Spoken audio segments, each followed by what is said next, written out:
Pessoal, no vídeo de hoje vou continuar falando sobre propriedades elétricas dos materiais, com enfoque em semicondutores.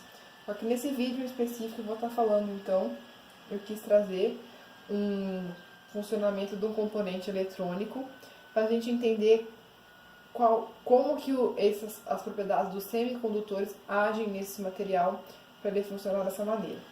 Então, eu vou falar sobre o funcionamento do diodo, tá certo? Que ele é um dispositivo eletrônico que permite que a corrente passe apenas de uma direção. Por exemplo, o retificador transforma uma corrente alternada em uma corrente contínua, tá certo? Então essa junção aí ela é construída a partir de uma única peça de semicondutor dopada, de modo a ser do tipo N, um dos lados, e do tipo P, do outro lado. Então, como eu expliquei no vídeo anteriores, a tipo N a gente consegue ter elétrons livres, tá certo? E a do tipo P a gente tem os buracos. Então, elas são representadas dessa maneira. Antes de aplicação de qualquer potencial, tá certo? Os buracos, eles são portadores dominantes do lado P e os elétrons livres são predominantes do lado N. Então, quando a gente aplica aqui um potencial, tá certo? O terminal positivo pode ser conectado do lado P, como nesse caso, e o negativo do lado N, que a gente chama então de fluxo para frente, tá certo? Vou escrever aqui. Fluxo para frente. E o contrário, né, a polaridade oposta, que nem está apresentado aqui, ele é chamado de fluxo reverso. Então é isso. O que acontece quando a gente aplica aqui esse potencial, né? A gente vai acabar tendo um campo elétrico que vai gerar nessa direção, nesse sentido. E como eu falei no vídeo anterior, os nossos elétrons, eles se movem em direção contrária do nosso campo elétrico, tá certo? E em direção, os buracos se movem em direção do campo elétrico. Então, o que vai acontecer os elétrons dos buracos eles vão se encontrar uns aos outros próximo aqui dessa junção, e eles vão se recombinar continuamente, aniquilando-se mutuamente uns aos outros de acordo com a seguinte reação.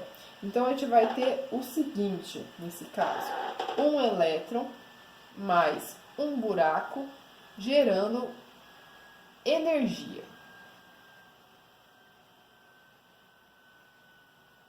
Tá certo? Nesse caso, fluxo para frente é isso que a gente tem.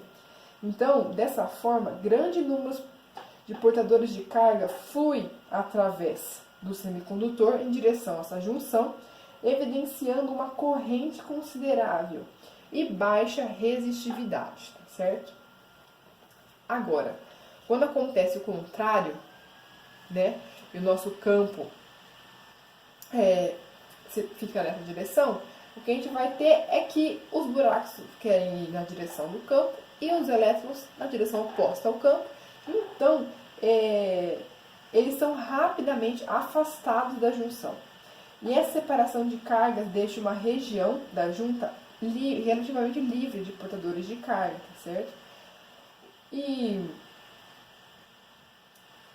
essa recombinação ocorre de modo que a junção torna-se altamente isolante, tá certo?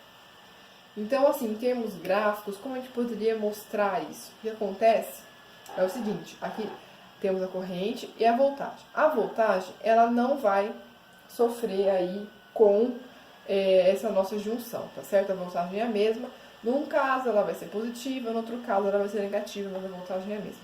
O que acontece em relação à corrente, tá certo? Quando a gente tem um fluxo para frente, como eu mostro aqui, a gente vai ter um aumento da corrente, tá certo? Conforme aumenta a nossa voltagem. Agora, no fluxo reverso, conforme a nossa voltagem diminui, no caso de negativa, ela está aumentando negativamente, digamos assim, a nossa corrente, ela é muito baixa, tá certo? praticamente zero. E o que acontece é que em altas voltagens de fluxo reverso, ele é gerado grande número de portadores de carga, que dá origem a um aumento muito brusco na corrente, e aí acontece o que a gente chama de ruptura aqui, tá certo? Que vai ter então esse aumento de corrente aqui muito abrupto e vai causar a ruptura do nosso componente eletrônico.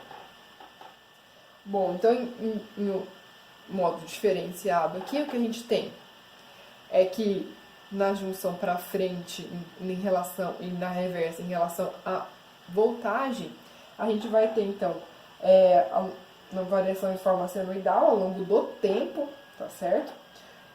Agora, em relação à nossa corrente, o que a gente tem é o fluxo máximo de corrente para voltagem no fluxo reverso, ele é muito pequeno, tá certo? Comparado aí o fluxo para frente. Então, esses materiais semicondutores também, esse tipo de junção, são usados nos casos do diodo, mas também é utilizado em outros materiais, tá certo? Como os transistores, o MOSFET é um deles também, e em componentes de circuitos eletrônicos em geral, tá certo? Então, com esse vídeo que eu queria mostrar, é uma utilização dos semicondutores, eles acabam fazendo uma junção dos semicondutores extrínsecos tipo P e tipo N, o que acaba, então, no caso, acarretando aí um retificador que vai transformar uma corrente alternada em uma corrente contínua, por exemplo, tá certo? E que no fluxo para frente a gente vai ter geração, né, de uma energia graças à combinação aí dos elétrons com os buracos, sendo que no fluxo reverso, então, o nosso material vai agir praticamente como um isolante, certo? Então era isso que eu queria mostrar para vocês nesse vídeo, que é o funcionamento do diodo com base nos semicondutores, tá certo? Espero que vocês gostem. Até a próxima!